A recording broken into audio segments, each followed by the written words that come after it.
The Nintendo Switch homebrew scene continues to gain momentum. A few weeks ago I made some initial videos on my experiences with homebrew development for the Switch, and if you aren't aware, I already released a few ports that you can download and play today. I talked about some of the challenges with developing homebrew for the Switch, and in this video I'm going to talk about some new developments in the scene that will help streamline homebrew development as programmers get more familiar with the hardware. One of the first major advancements is that sleep mode has been fixed. What does this mean?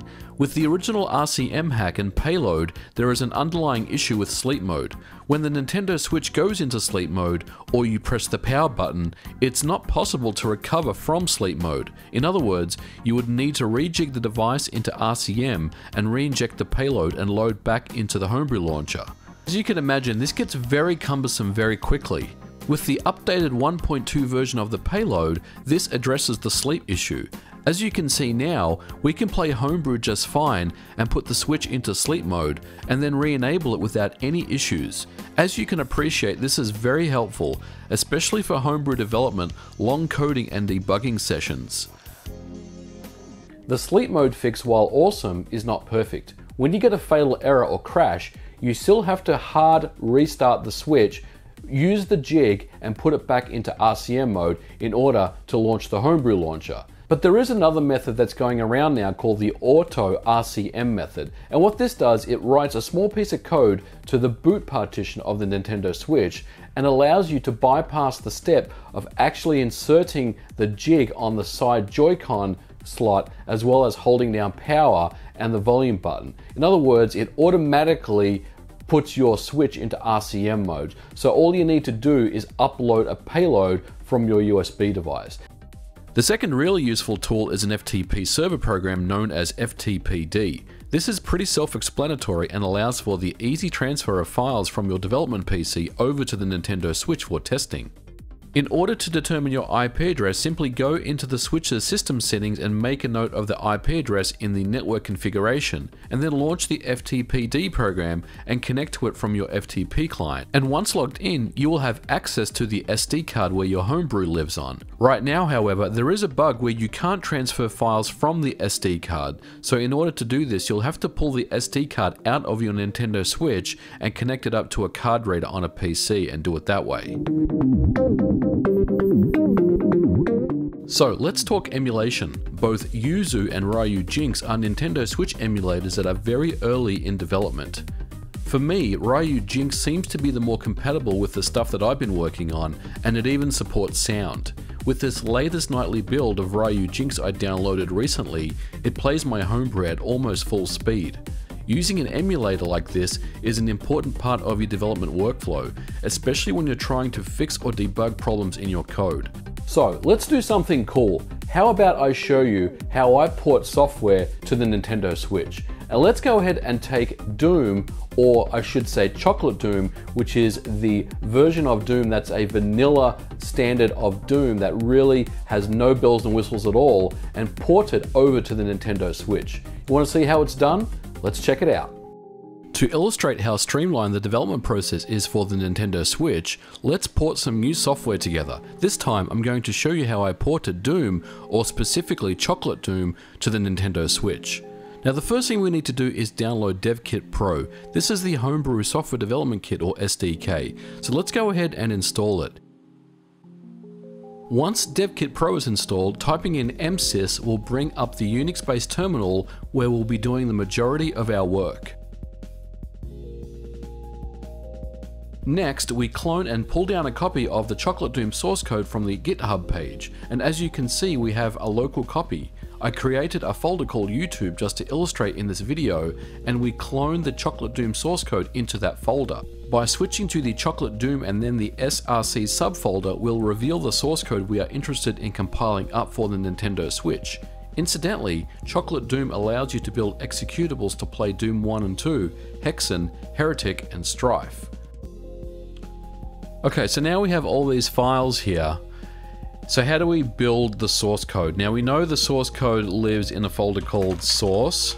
So this is the Chocolate Doom source code, and as you can see underneath we've got folders for Hexen, Heretic, there's one for Strife, and there's also one for Doom. So you can actually build all 4 of those executable games with the one set of source code. So how do we build this? In order to do that, we need what's called a makefile. A makefile is essentially a master list of configuration that provides the compiler with everything it needs in order to build the Doom executable for the Nintendo Switch. Makefiles can be a pain, and I'll be the first to admit my experience level with them is average at best. Just enough to be dangerous, I suppose you could say. So I did cheat a little bit. What I did was I took the makefile that I created for the Cannonball Switch port that I released a couple of weeks ago and just updated it to reference the Doom source code. Now normally when you port something, you'll need to check its dependencies. In some instances, the target hardware will not have the library or API available to port to, and that usually would require a massive rewrite of code. In the case of Doom or Chocolate Doom, it requires SDL2, SDL Mixer, and SDLnet. SDL2 and SDL Mixer are available as downloads, but SDL2 is not available. However, this shouldn't stop us from the port. We can simply stub out any call to SDLnet when we work on the code. Now we're ready to try building the executable, so let's type make-f makefile.doom and watch the progress. So after a couple of seconds we get an error referencing SDLnet, which as mentioned is currently not a part of DevKit Pro. So what I like to do here is simply open up the offending file and stub out all the function calls. Now when you are porting software to a new platform, you need to be prepared that it's never going to be a one-to-one port where everything just compiles and works. That happens about once in 1,000. Most of the time you'll need to get creative. In my case, I like to just brute force and either comment or stub functions out in order to get an executable to build as quickly as possible.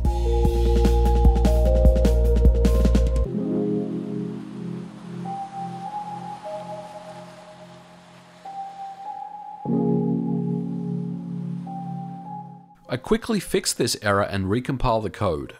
We get further now, and what's happening here is we're seeing undefined references or link errors. This is a good sign, and it means our code has compiled up.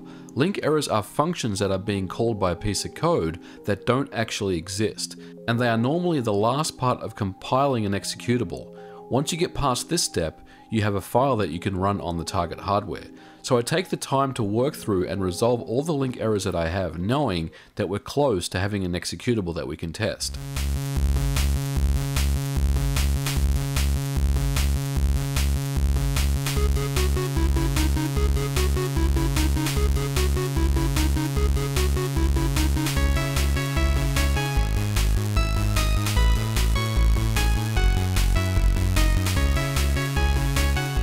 After another 10 minutes or so of resolving all the link errors, our code has successfully compiled, and as you can see, we have our doom.nro file. So let's test it out on the Ryu Jinx emulator. Now I've already configured the emulator with the WAD file from Doom 2, so fingers crossed, let's see what happens.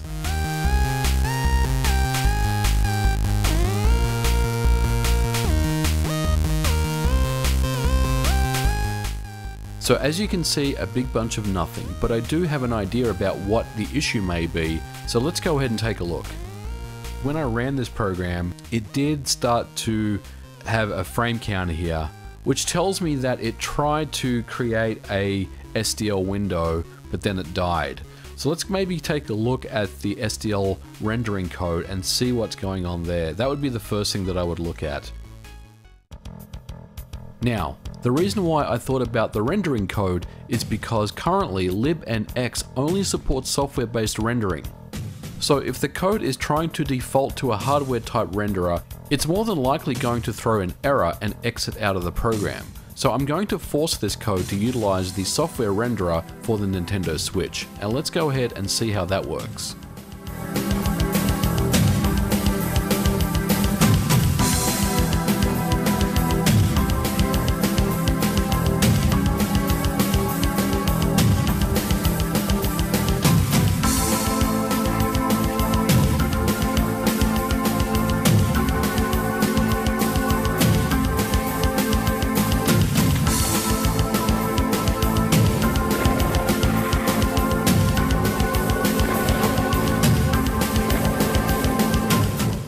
And success, Doom is running. So the next thing to look at are the controls. They're not wired up, but with some minor tweaks to the code in order to set joystick mode, we have a fully working game. Now obviously, everything that you port will not be this easy. If we wanted to port say GZ Doom, it's still very much doable, but would require many more hours of effort as the code base is a lot more complex. My port of Postal, for example, took a few weeks. But hopefully this illustrates how the porting process works for Homebrew. Now of course, this is my workflow for development. Other coders may have their own ideas, but this is what works for me. And of course, the last step of this process is to play Doom on your Nintendo Switch. So go ahead and copy the NRO file via the FTP program that we talked about earlier, as well as a copy of the WAD file, and then go ahead and launch and enjoy playing Doom on the Nintendo Switch.